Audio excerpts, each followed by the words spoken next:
الفانتسي يا جماعه، الفانتسي فوتبول، ناس كتير جدا كتبت لنا في الكومنتات اتكلموا يا جماعه في الفانتسي، نزلوا لنا نصايح، ايه رايك في تشكيلتي؟ يا جماعه راعوا ان في اخوك اللي جنبك في الكومنت مش عارف ايه الفانتسي ده. الفانتسي ده زي لعبه عاملها الاتحاد الانجليزي وليها ويب سايت فانتسي فوتبول.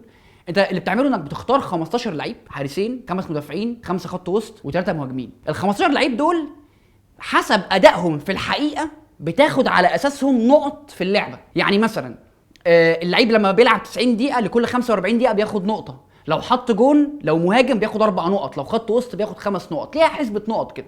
المدافع لو عمل كلين شيت بياخد 4 نقط، مش 5 نقط، بياخد 4 نقط. لو عمل حط جون بياخد اكتر لان هو مدافع مش مهاجم. تختار ال 15 لعيب دول، طبعا في ميزانيه مش سداح مداح كده تشتري اللي انت عايزه، في ميزانيه من 100 مليون.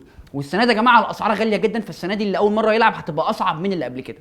طيب افرض انا حبيت اغير في ال 15 لعيب اللي انا اخترتهم دول، ممكن انت لحد الديدلاين بتاع اول اسبوع ممكن تلعب براحتك وتخش بالتشكيله اللي انت عايزها، انما بعد اول اسبوع مسموح لك تغير كل اسبوع لعيب واحد بس. اي لعيب زياده بتاخد -4 من نقط الجوله اللي جايه بعديها. فانت عندك 3 تشيبس وعندك حاجه اسمها وايلد كارد.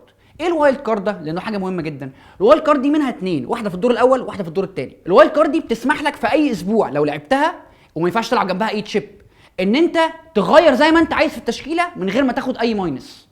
فانت الاسبوع مثلا لقيت كذا اصابه، مش عاجبك اللعيبه دي، عايز تغير مش عارف ايه، عايز تغير 5 6 لعيبه، تقوم لاعب الوايلد كارد ويتحسبوا لك في الاسبوع اللي بعديه يخشوا اللعيبه دي. الثلاثه تشيبس بقى عندنا حاجه اسمها تريبل كابتن، عندنا حاجه اسمها بنش بوست، وعندنا حاجه اسمها زياده السنه دي اسمها فري هيت. التريبل كابتن شيب دي يا جماعه بتعمل ايه؟ هو انت كده كده اصلا عندك كل اسبوع انك بتختار لعيب تكابتنه ولعيب يبقى فايس كابتن، بمعنى ان اللعيب الكابتن ده بياخد دبل النقط، ولو ما لعبش اللعيب الفايس بيبقى هو الكابتن وبتحسب له هو دبل النقط. التريبل كابتن دي بقى اللعيب بتحسب له تريبل النقط، فانت مثلا تستنى لحد اسبوع اللعيب ده هيلعب فيه ماتشين او ماتش سهل جدا، مثلا كين لما حط 5 تجوان مش عارف ايه، لا حلو انا عايزه حاسس ان في فرصه ممكن يجيب نقط، او مديله ايه التريبل كابتن.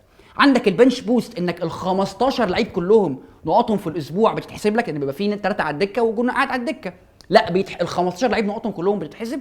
الفري هيت دي حاجه جديده عملوها السنه دي، كان قبل كده الاول اوت اتاك ان لعيب من المدافع بيخرج وينزل مكانه المهاجم اللي على الدكه. الفري تشيب اللي بدلوها بيها السنه دي بتعمل ايه؟ انك لمده اسبوع واحد بتغير الفرقه كلها من غير ما يتحسب عليك ايه نيجاتيف، شبه الوايلد كارد. انما ايه التركه بقى؟ ان الاسبوع اللي بعديها كلهم بيرجعوا تاني زي ما كانوا الاسبوع اللي قبليها. ان لو انت مثلا الاسبوع ده في لعيبه كتيره مصابه مش هتلعب، موقوفه، ما لهمش ماتشات، فممكن تعمل دي كحركه يعني تتحايل وبعدين ترجع تاني الاسبوع اللي بعديه.